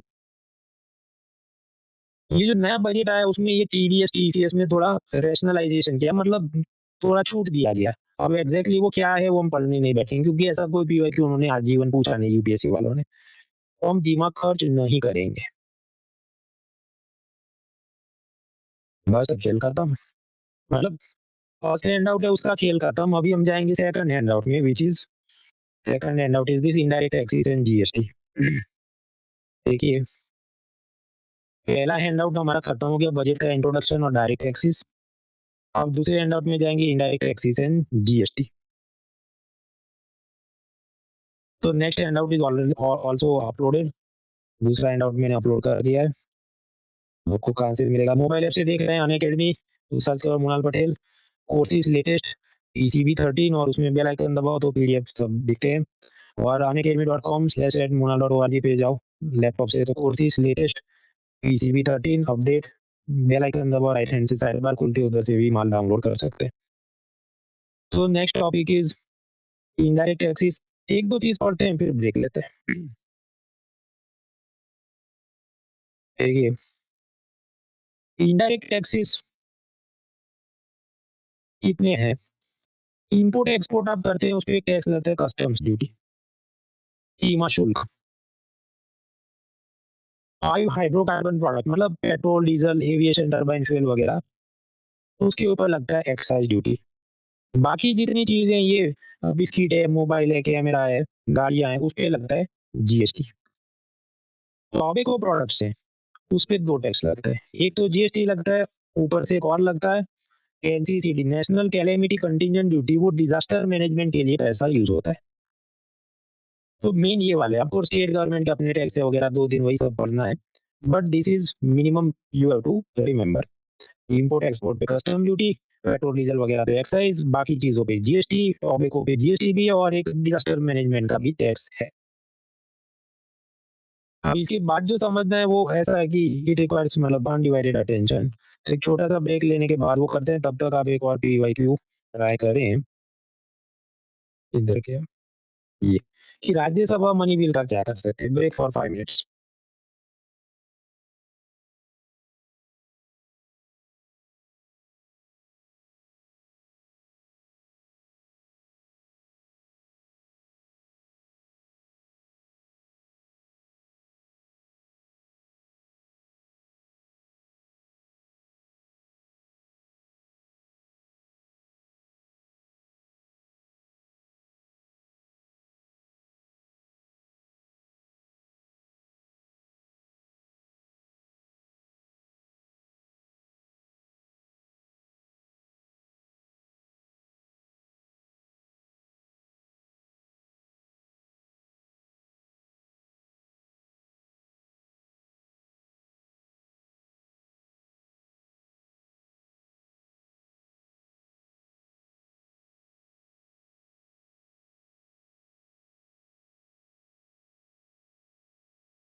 एक मोर मिनट्स।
हाँ तो मित्रों, आपको राज्यसभा के बारे में क्या लगता है? Voting line timer starts in 3, 2, 1 start.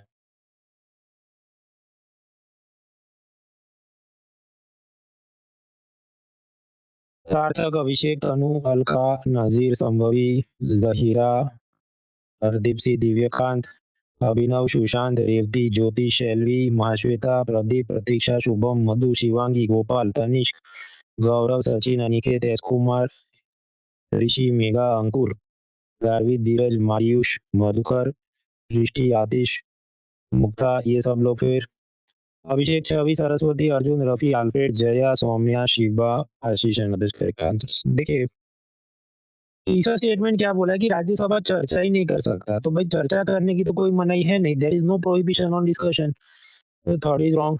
उस हिसाब से सी नहीं हो सकता, डी नहीं हो सकता है, या 50-50 ये हो सकता है, नहीं तो बी हो सकता है। अब यहाँ पर फर्स्ट स्टेटमेंट तो करेक्ट ही है कि राज्यसभा आप जानते हैं मनी बिल पे वो कुछ टांग नहीं अड़ा सकती, 14 दिन तक चर्चा करे फिर वापस दे देना है, और फिर भी वो कुछ सजेशन दे तो it is not binding over for the Lok Sabha. And then Rajya Sabha cannot vote on the demand for grants. Grants क्या होते हैं? हमने देखा कि हर एक मिनिस्ट्री अपना पैसा मांगेगी कि हमें ये काम के लिए चाहिए, तो उस पे लोकसभा के सारे पावर है, राज्यसभा उस पर नहीं कर सकती। So 1 and 2 is correct, so the answer is B. अब इधर झगड़ा हो गया था। झगड़ा ये हो गया कि जब इन्होंने पूछा 2015 में, तो कुछ लोग ऐसे इंटरप्रेट करते थे कि देखो राज्यसभा ग्रांट्स के ऊपर भी वोट तो कर सकती है कि ये रखो ये मत रखो, उसके बाद लोकसभा की मर्जी है एक्सेप्ट करना है नहीं करना है। तो इसलिए सेकंड स्टेटमेंट भी रॉन्ग है कि Rajya Sabha can not vote on demand for grants, वो कर सकते हैं, इसलिए जवाब होना चाहिए सिर्फ ये वन ओनली। लेकिन फिर ऑफिशियल आंसर की बोलती है बी, 1 and 2 ओनली। ये सब समझो पॉलिटी में हर साल कुछ तो ऐसे क्वेश्चन होते ही हैं। अभी आपको आसान लगे हो सकता है, रियल एग्जाम में जब आप बैठे हैं तो ये एक सवाल नहीं है, 100 सवाल है। You have to take 100 questions. और उसमें भी अगली रात ज्यादातर लोग बिना सोए आते हैं क्योंकि वो पूरी रात रिवीजन करते हैं। हालांकि वो जो उन्होंने पढ़ा होता है उसमें से कुछ पूछा जाता नहीं है, बट वो दिल बहलाने के लिए पूरी रात जाग के आते हैं। एज अ रिजल्ट उनका 100% अटेंशन नहीं है, दिमाग डिस्टर्ब है। Then even simplest thing they become more complicated. ये होता है, मतलब you have to accept it कि ऐसे सवाल भी पूछे जाते हैं और उसमें गलतियां भी हो सकती है। कई बार ऐसा है कि अगले साल तक हमें पता भी नहीं चले ऑफिशियली यूपीएससी ने क्या आंसर माना था, जब तक वो आंसर की देर नहीं। Now we are in the indirect tax वाला हैंडआउट। मैंने आपको बताया इंपोर्ट एक्सपोर्ट पे कस्टम ड्यूटी, पेट्रोल डीजल पे एक्साइज, बाकी चीजों पे जीएसटी, टोबैको पे जीएसटी भी है, और ये डिजास्टर मैनेजमेंट का एक टैक्स भी है। अभी जो इनडायरेक्ट टैक्सेस है, मतलब आप कोई शॉपिंग करते हैं, आप दुकानदार को पैसा देते हैं, उसमें से वो सरकार में जमा करता है टैक्स। तो जैसे पेट्रोल डीजल पे लगती है एक्साइज ड्यूटी, आप ऑब्जर्व करो क्या लिखा है, 20 रुपीज पर लीटर। यानी यहाँ पर टैक्स है वो क्वांटिटी यानी जत्थे के हिसाब से, इसको कहते हैं specific tax per unit. On the other hand अगर आप ये पेप्सी कोला कुछ खरीदो और उस पे मान लो लिखा हो कि 28% जीएसटी ऑन प्राइस, तो वो वॉल्यूम नहीं दिख रहा है, 100 ml है, 200 ml है, 500 ml है, वो सीधा प्राइस क्या है उस हिसाब से मांग रहा है कि जो भी प्राइस है उसका 28% जीएसटी। तो ऐसे टैक्स को हम क्या कहेंगे? Ad valorem tax. तो इनडायरेक्ट टैक्स ही है, पर कैसे आप चार्ज कर रहे हैं? क्वांटिटी के हिसाब से मांग रहे हो या प्राइस के हिसाब से मांग रहे हो? Accordingly specific tax per unit, या फिर हो सकता है एड वैलोरम टैक्स, जो वैलोरम मतलब वैल्यू के हिसाब से परसेंटेज में मांगता है। ज्यादातर जो अभी जीएसटी और जो भी इनडायरेक्ट टैक्सेस हैं भारत में, वो एड वैलोरम टाइप के ही हैं, सिवाय कि एक्साइज वगैरह जो लीटर के हिसाब से चढ़े। प्रश्न तो बन ऐसे दो जात के उन्होंने क्यों रखे हैं कि कुछ चीजों पर वैल्यू के हिसाब से चलता है, कुछ चीजों पर क्वांटिटी के हिसाब से चलता है टैक्स। एक एग्जांपल से समझते हैं। मान लीजिए कार का कॉस्ट प्राइस हो 60 रुपी, उस पे टाटा का मुझे 40 का प्रॉफिट होना चाहिए, यानी कि वो सेलिंग प्राइस रखेंगे 100 रुपी। इस पर सरकार का मान लो कि 18% जीएसटी है, तो कस्टमर कितना भरेगा? 118। अब अगर गवर्नमेंट कार पे जीएसटी 18 से बढ़ा के 28% कर दे, तो दो बातें हो सकती है। पहला, कि टाटा ये सोचे कि देखो अगर ये जो टैक्स सरकार ने बढ़ा दिया 18 की जगह 28% जीएसटी, अगर मैं कार का प्राइस बढ़ा दूंगा तो एक तो वैसे भी पब्लिक नहीं खरीद रही है, तो मेरे बिजनेस को नुकसान होगा। तो वो क्या सोचेंगे कि मैं अपना प्रॉफिट मार्जिन कम कर लेता हूँ ताकि भाव नहीं बढ़े। तो वो चेंज ऐसे कर दे कि देखो गाड़ी का कॉस्ट प्राइस तो 60 ही रहेगा, और वो प्रॉफिट पहले 40 रखते थे, अभी 32 कर दे, तो सेलिंग प्राइस हो जाएगा 92, और 92 पे 28% करो जीएसटी, तो जब तो वही आना है 118 रुपी कस्टमर भरेगा। तो यहाँ पर फायदा किसका हो गया? कस्टमर का, कि जीएसटी का बोझ तो बड़ापन उसके ऊपर टाटा ने आने नहीं दिया, उन्होंने खुद मतलब एब्जॉर्ब कर लिया अपने साइड पे। तो इसे हम कहें backward shifting of the tax burden, कि बोझ कंपनी ने खुद सह लिया, ग्राहक तक पहुंचने नहीं दिया। आई गिव यू 20 सेकंड इस टेबल को दिमाग में उतारो, क्योंकि अभी नेक्स्ट में और आगे जाएगा।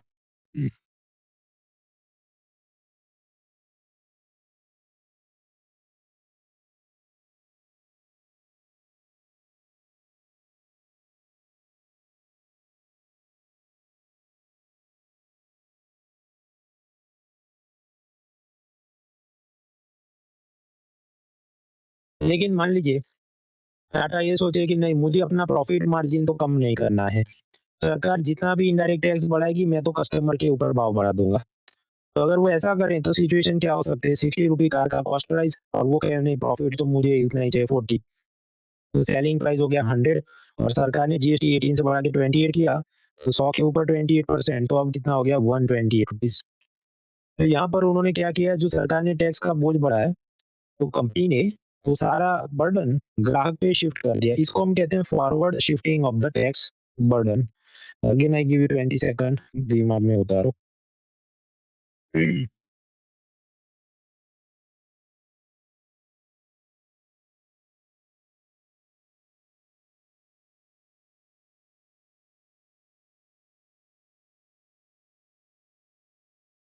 तो देखिए, जब भी जीएसटी या कोई भी इनडायरेक्ट टैक्स बढ़ाया जाता है, तो उसका प्रेशर कौन अपने ऊपर एब्जॉर्ब करेगा? सेलर करेगा कि बायर करेगा? वो डिपेंड करता है। मान लीजिए टाटा ऐसी कोई चीज बेच रहे हो जो कि नॉन एसेंशियल कमोडिटी हो, मतलब जैसे सोडा है, चॉकलेट है, अगर कस्टमर नहीं खरीदेगा तो मर नहीं जाएगा, और उसमें क्या बहुत सारे राइवल ब्रांड्स भी होंगे, तो फिर यहाँ पर तो टाटा ने वो सारा बैकवर्ड शिफ्ट में खुद के ऊपर एब्जॉर्ब करना पड़ेगा, कोई चारा नहीं है। ऑन दी अदर हैंड, मान लीजिए कोई एसेंशियल कमोडिटी हो, जैसे दवाइयाँ, मिल्क, या जिनको लत लगी है उनके लिए विमल गुटखा, कि बिना उसको खाए वो रह नहीं सकता। इस केस में टाटा सारा बर्डन फॉरवर्ड शिफ्ट कर देंगे, ये तो जब माल की खरीदेगा जाएगा किधर? So then in some situation what will happen? There could be forward shifting. So it depends कि सप्लाई डिमांड की क्या कर्व है, क्या इलास्टिसिटी है। इलास्टिसिटी क्या होती है? रबर, आप जानते हैं लचीलापन होता है, हेयर बैंड्स वगैरह। तो अगर कोई ड्रग है या मिल्क है, ड्रग मतलब दवाइयाँ कैंसर की और डेंगू की वगैरह, तो उसका भाव आप कितना भी चेंज करो, जितना डिमांड रहेगा उतना ही रहेगा, और वो आपको खरीदना ही पड़ेगा, यू डोंट हैव ऑप्शन। तो उसमें इलास्टिसिटी कम रहती है। ऑन दी अदर हैंड ये सब चीजें सोडा चॉकलेट वगैरह, उसमें थोड़ा भी प्राइस में चेंज आ जाए तो लोग नहीं खरीदेंगे, खरीदेंगे, बहुत सारी चीजें हो सकती है।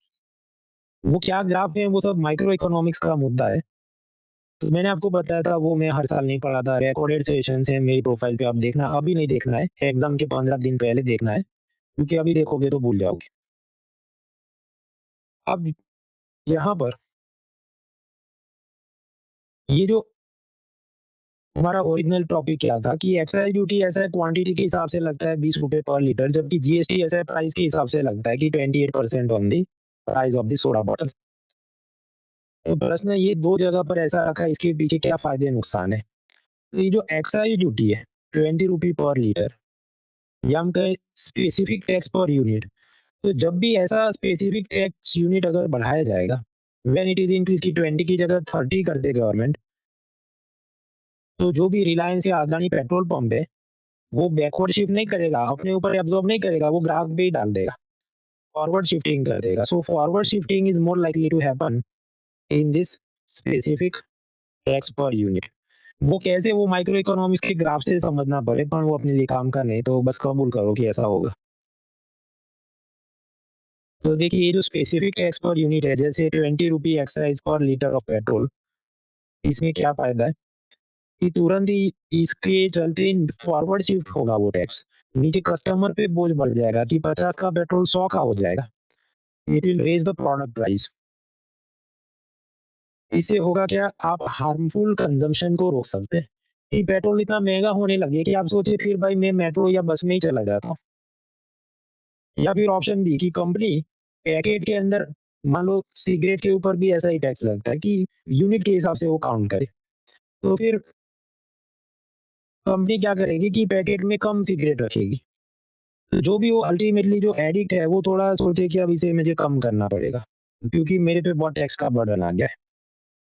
तो option A is more likely to happen कि company will raise the product price, liquor, tobacco, petrol, diesel, और उसके चलते एडिक्ट वो क्या अल्टीमेटली एडिक्शन अपना छोड़ दे या कम कर दे, ऐसी situation. That is the advantage. तो फिर नुकसान क्या है? आप कहें तो फिर हर चीज़ पे ऐसा ही कर दो ना, सोडा बॉटल पे भी हमने स्पेसिफिक टैक्स पर यूनिट कर देना चाहिए, ताकि हर बार टैक्स बढ़ाया जाए तो जनता कम सोडा पिए, तो उसकी हेल्थ के लिए अच्छा होगा। Problem with specific tax per unit is it is difficult to administer, क्योंकि आपको यूनिट गिनने होंगे ना, ये 1 litre, 2 litre, 3 soda bottle, 50 soda bottle, तो आपने फैक्ट्री के बाहर इंस्पेक्टर रखने होंगे, और वो इंस्पेक्टर क्या करेंगे? ईमानदारी से चेक करेंगे? नहीं, वो रिश्वत माँगेंगे और जितना जा रहा है जाने देंगे।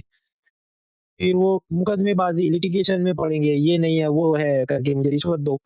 तो इस कारण से स्पेसिफिक टैक्स पर यूनिट वो हर एक चीज़ पे लगाना प्रैक्टिकल नहीं है। अब इधर से सीएपीएफ में एक प्रश्न आया, दोनों स्टेटमेंट करेक्ट है मेरे हिसाब से। आई गिव यू 40 सेकंड, इसको दिमाग में उतारो।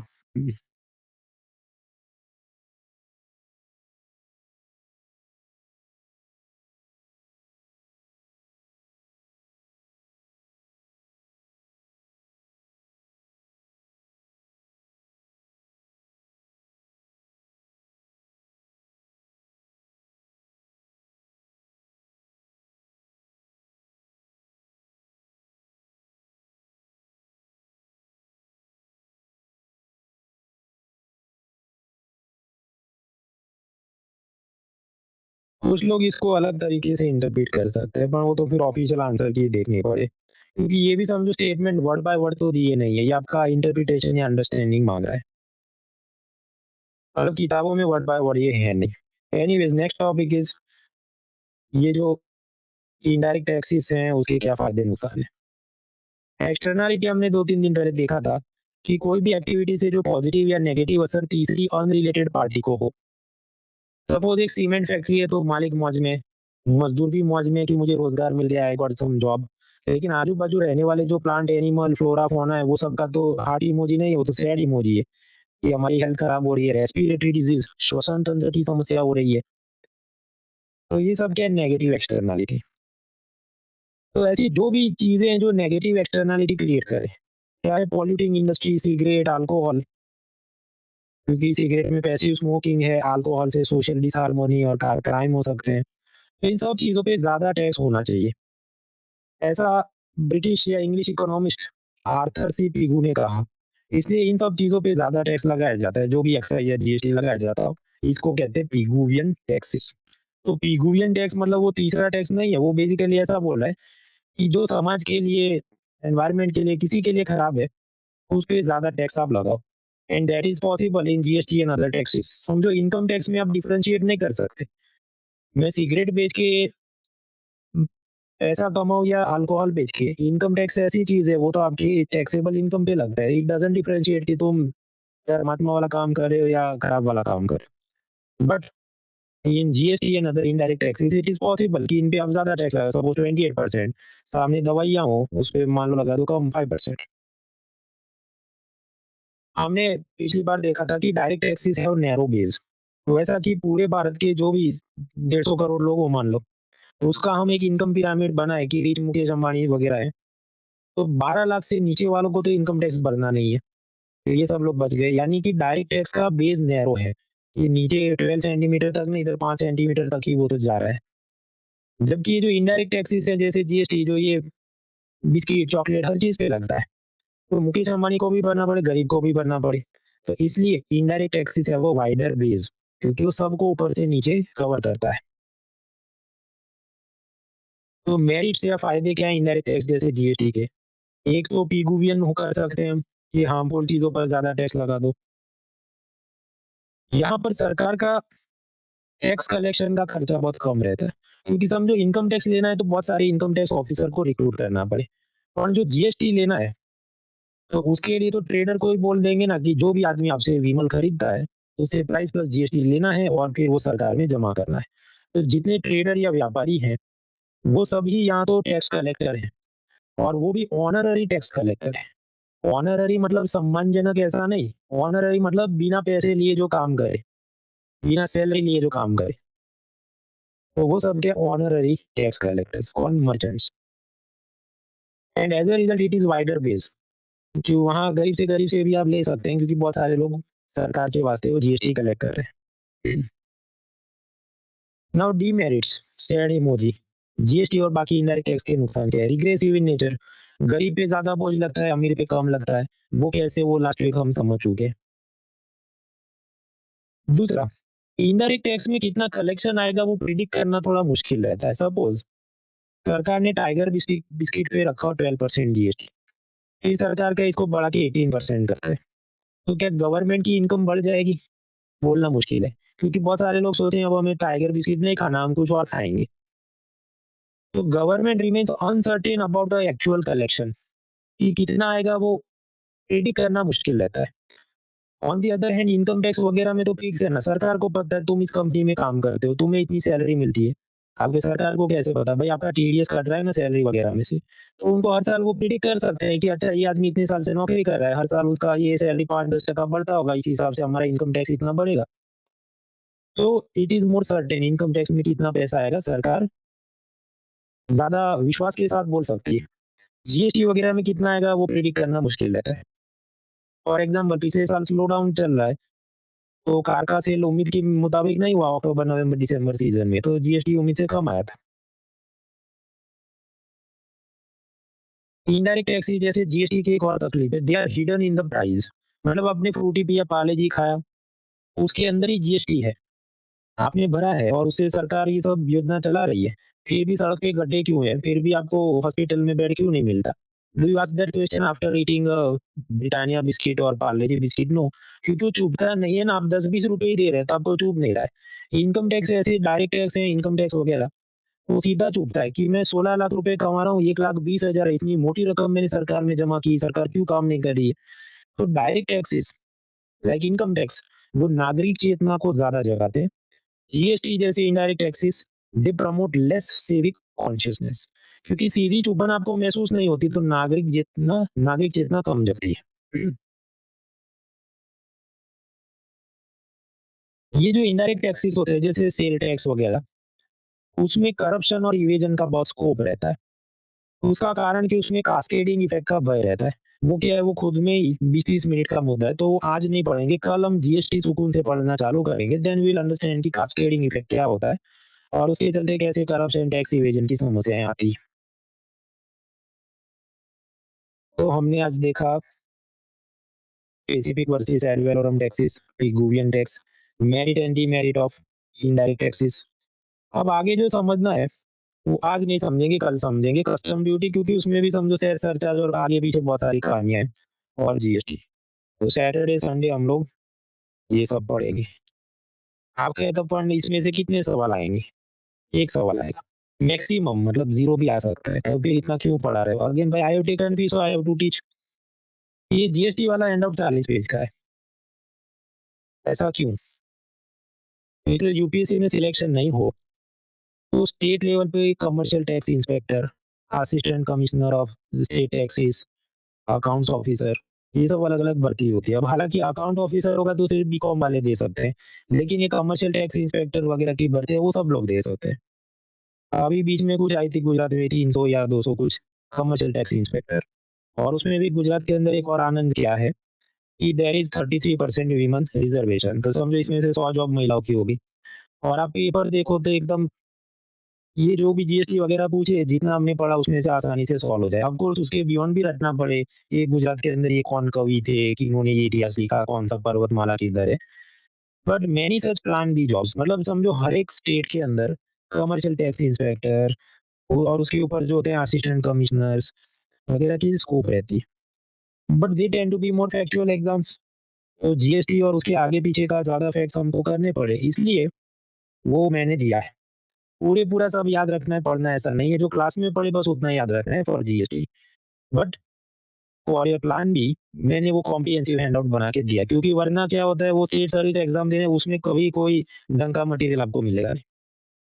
तो आज यहाँ तक रखते हैं, कल परसों और अपनी ये चालू रहेगा सब पढ़ाई।